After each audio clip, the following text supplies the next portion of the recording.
In this video, I will demonstrate the main features of the QRM Quality Result Management web application. The first thing you see is the login page, and I just put in the username and the password. Yes, keep me logged in. The first thing you see is the overview tab here, and it shows to the left the total number of units tested today, last 7 days, last 30 days, and last 12 months. To the right, we can see the corresponding yield for today, last 7 days, last 30 days, last 12 months. In this example, I actually have 3 different UT types, UT, unit under test. So I have one model called Q823, and this one, and this one. So if I want some more details about this one, perhaps I just specify this one, and I get some more details. Here I can see the last 24 hours production, last 30 days. If I just click any graph in QRM web application, it will actually zoom in, giving me more details. Like this, click again, zoom out, and here's the yield. Click in. Yeah, quite nice. Click out. And I go back like this. I can also select if I'm interested in one certain station. I can select one station. This background information is updated every 15 minutes, and it gives you a good overview of what's happening in production. The next tab is the test results tab up here. If I click this, you will actually see much larger filter. This is one of the most important things in the QRM web application, is to set the filter correctly.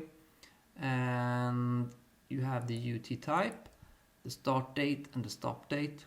Those 3 are really important because you will be working a lot with those. So if I just press execute, I will see the last, it's by default 1 week back. I will see the last day's production. I can expand here. And here we can see this is an execution with 18 units, 288 and 32 units. I can group them by week, like this, or by month.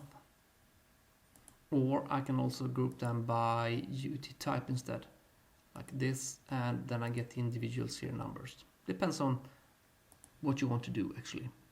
So, but if I go back to the result sets per day, like this, if I click here, we can see that here are all my 32 units that has been executed.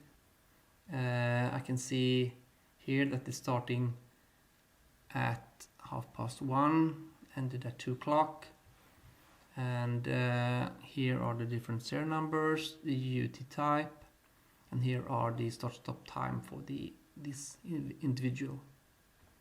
And here I can see which test sockets been using. So this is actually PCBA testing with 8 test sockets. So if I click here, I get the details in the testing. And in QRM, tests are grouped in something called result groups. So this is a result groups called NXP Gang Programming. It actually just have one result. This is another programming, and here we have the main functionality group, has a lot of measurements, and here are some more with some more measurements. So we can actually see the result name, the measurement value, the unit, and the requirements, like this, for each measurement. We can also filter out just fail units like this, if we want. Yeah, just one. But if I go back like this, we can very easy also go select these 3, get a PDF report, open in Acrobat, and then we have the test report like this for these 3 units. I can also just select all, download the CSV, open up in Excel, and get all the measurement values directly to Excel. Very, very simple to export data out of QRM.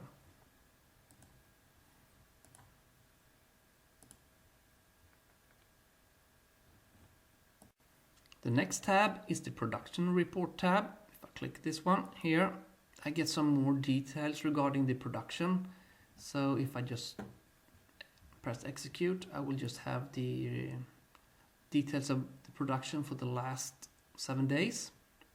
It's quite similar to the overview tab, but the production report will calculate directly, because the overview tab will actually calculate in the background as results get in, but the production report will make a new calculation and also make sure there are no duplicate units and so on when calculating yield. And I also can get some more information here if I just select, like here. I can also divide into variants. I just have one variance now. I can get a list of the failed results like this. If I go down here we have the top 25 most common failed results like this. I can download the production report to PDF, of course. Really nice to show you managers and the quality departments. I can get a list of all the serial numbers of the UTs that has been tested during this time period. Like this. Excel hides. Like this.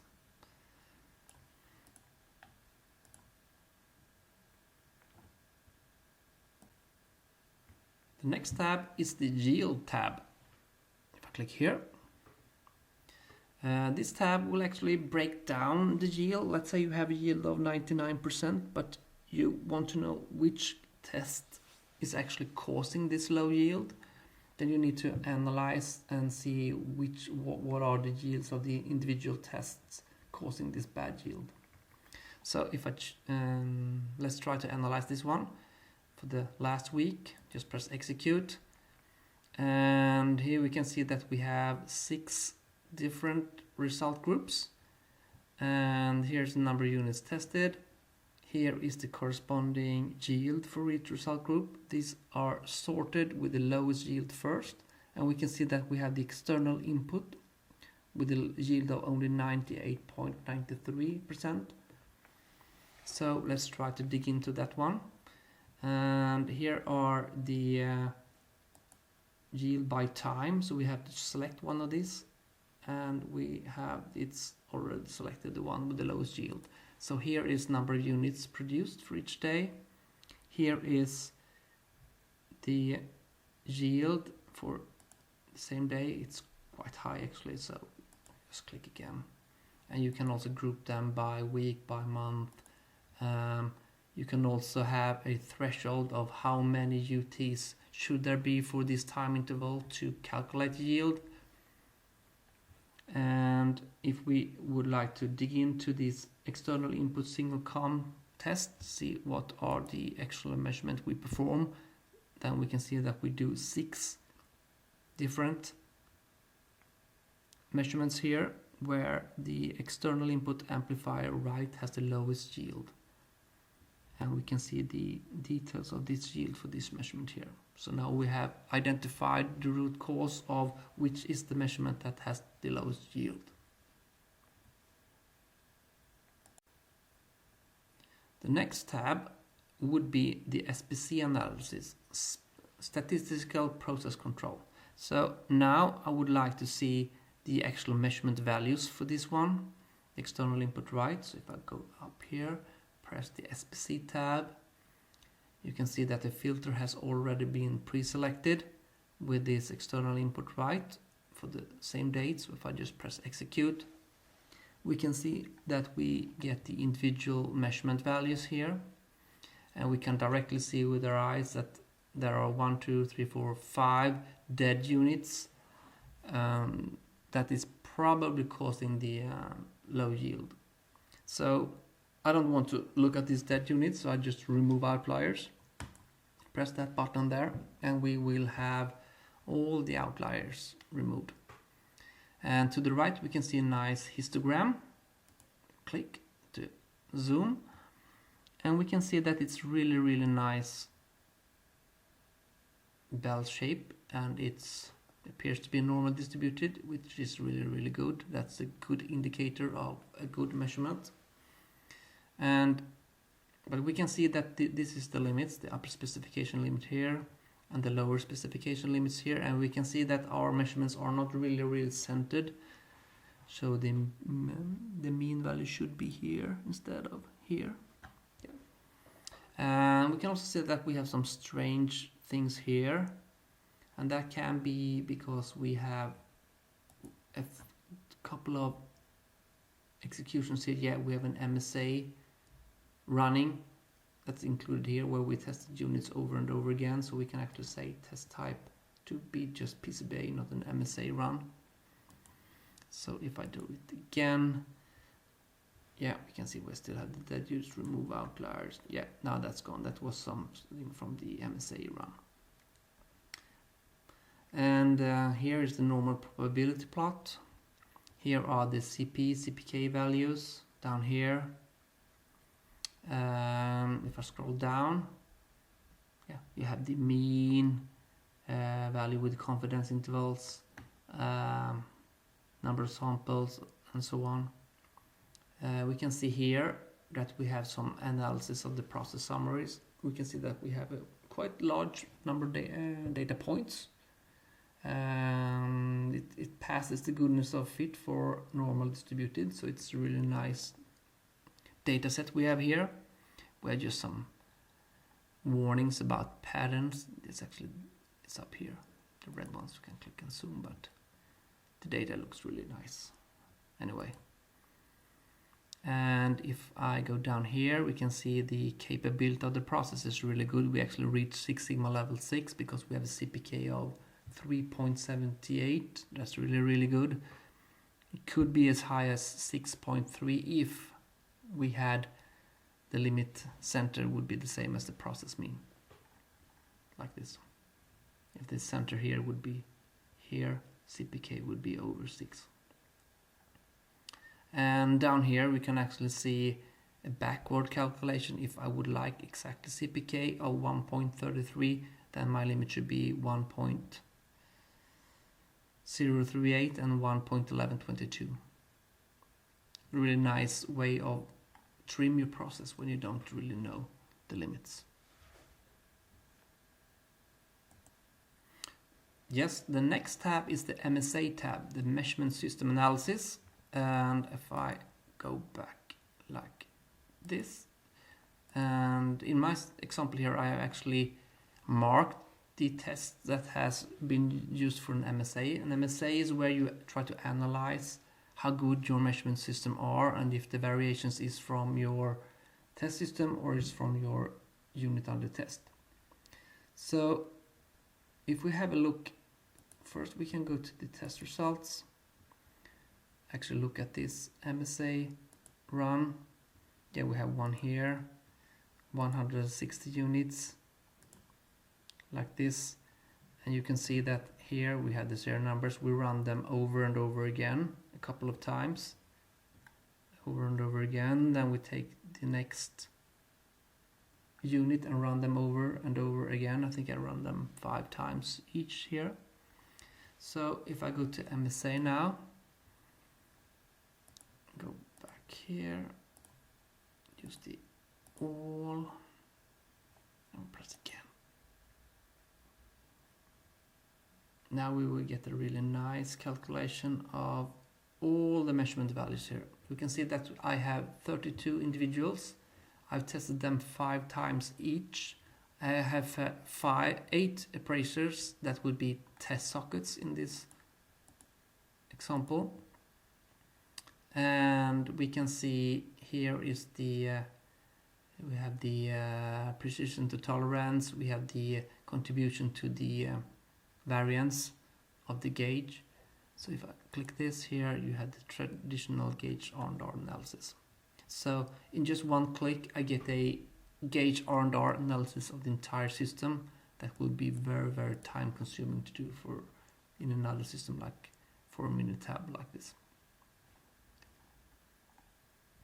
And I can also get a really nice PDF report with all the details of all my measurements here. Like this. Here's an MSA report, and I get all the different measurements here. With the range charts, X-bar charts, the contributions, the ANOVA calculations, and so on.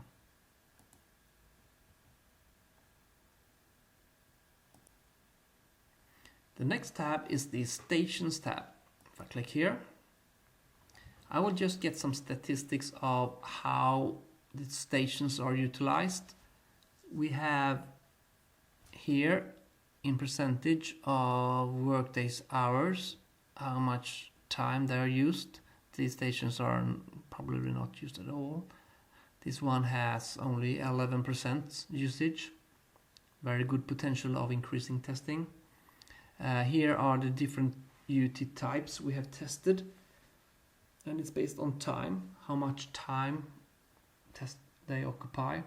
So in this BPC we can see that mostly 8 to 3s are tested and just some 4 3-2s. We can also see how many units has been tested during the time, and we can also see what is the average number of UTs executed each time you press the run button. And here we can see what is the average test time for each UTs, and if we, for instance, do some parallel testing, this parallel testing will actually be considered as well, so you get the true test time here. Here's the average sequence execution time. That's so for how many minutes are the machine running without someone doing anything. So it's for this one here, it's really low, just 2 minutes in a sequence. That's really short sequence. Here is number of sequences executed by hour. When do they start the sequences? We can see that they are started in the morning. Here is which day of week are they started. We can see that they are started on all days but Fridays and Saturdays. So why is the machine not working on Fridays, perhaps? You can see here. And you can of course get a PDF report as well here. You can also get some details about this station here. You can see more details.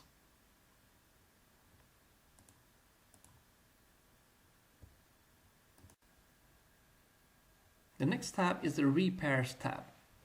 If I press this one here, we can actually get some repairs data that has been performed on the UTs. And we can see here, if I just click here, no repairs found.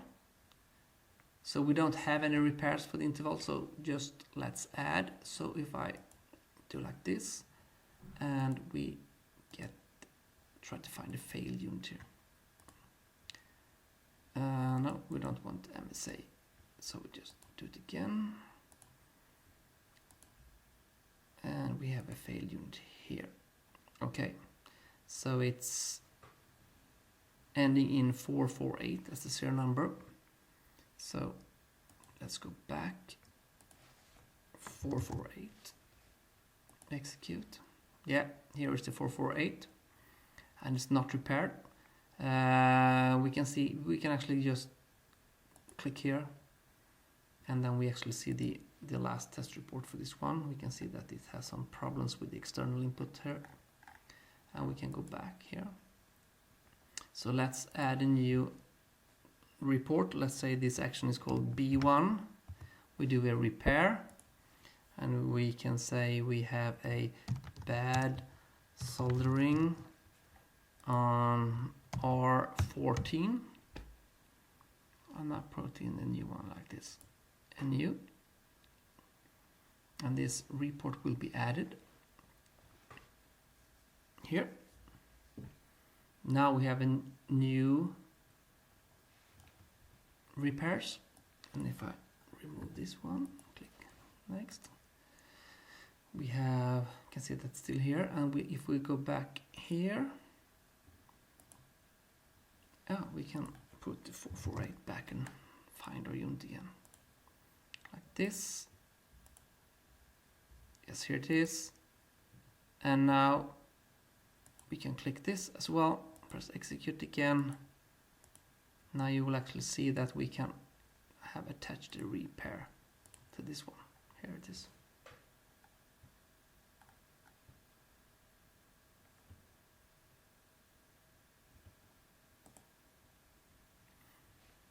The next tab is the Export tab. The Export tab is where you export results to CSV file. So if I first remove that filter here and remove the serial number filter like that, we go to the Export tab. And here you see all the measurement values. And let's say I just want to export the reverse current and the mic out power like this, and then I can just press download CSV directly to Excel like this. I just get the serial number, the measurement values that I requested. You can export data from the test results as I showed you, and also from the SPC analysis, but the export you can just select I want that one and just export. Really simple way just exporting.